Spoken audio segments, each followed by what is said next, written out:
PPP అంటే ఏదో పెద్ద భూతంలా తప్పుడు ప్రచారం చేస్తున్నారని సీఎం చంద్రబాబు అన్నారు.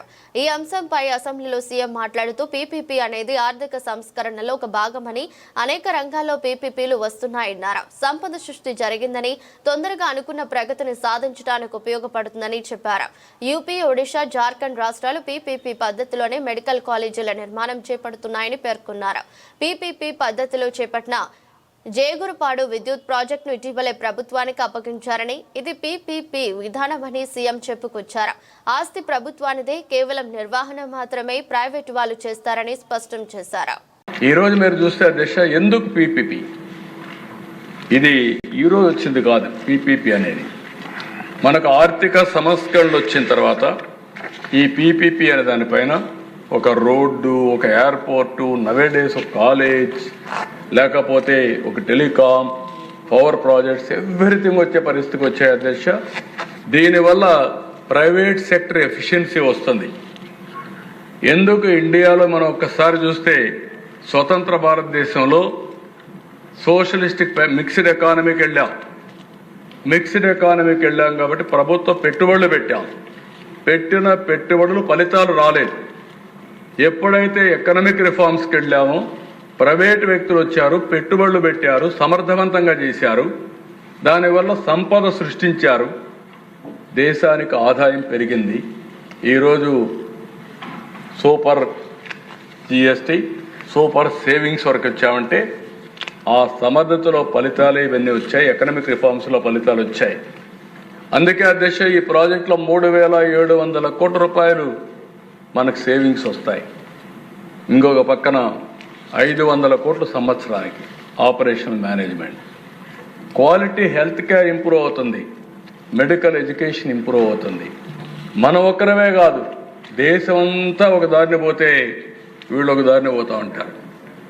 ప్రధానమంత్రి కేంద్రం ఎన్నోసార్లు చెప్పారు, ఎలిమెంటరీ ఎడ్యుకేషన్ అంతా మాతృభాషలో చేయాలంటే కాదు నేను ఇంగ్లీష్లో చేపిస్తానని అటు కాకుండా ఇటు కాకుండా పిల్లల్ని క్వాలిటీ మొత్తం ఇది చేశాడు. ఆ డీటెయిల్స్ మీరు ఒకసారి చూస్తే ప్రైమరీ ఎడ్యుకేషన్ మొత్తం క్వాలిటీ సర్వనాశనం అయింది.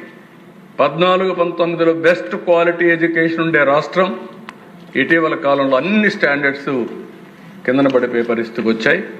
ఒకటి కాదు అధ్యక్ష, అన్ని డిపార్ట్మెంట్స్ని విధ్వంసం చేశారు. ఆ విధ్వంసాన్ని కరెక్ట్ చేయడానికి మనకు చాలా టైం పడతా ఉంది. అనుభవం ఉంది కానీ చేశాం, కానీ అనుభవం లేకపోతే మాత్రం పిచ్చిబట్టి పారిపోయేవాళ్ళు అధ్యక్ష. ఈ రాష్ట్రంలో ఇంతవరకు ఏ ప్రోగ్రామ్ ఇచ్చేవాళ్ళు కాదు.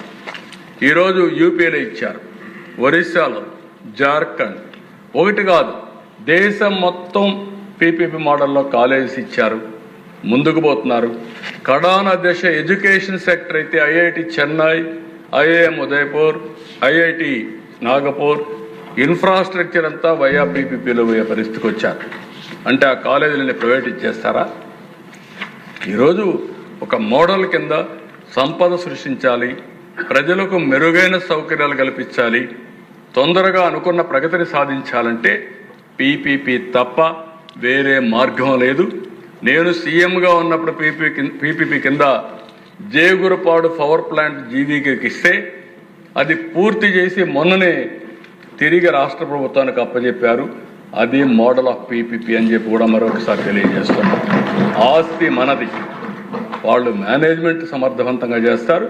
సమర్థవంతంగా మేనేజ్మెంట్ చేసి అందులో వచ్చే లాభాలను అప్పులు కట్టి కొంత లాభం మిగిలిపెట్టుకుంటారు.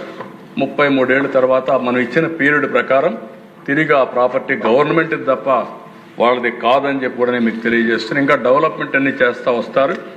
ఇది గుర్తుపెట్టుకోవాల్సిందిగా కోరుతున్నా.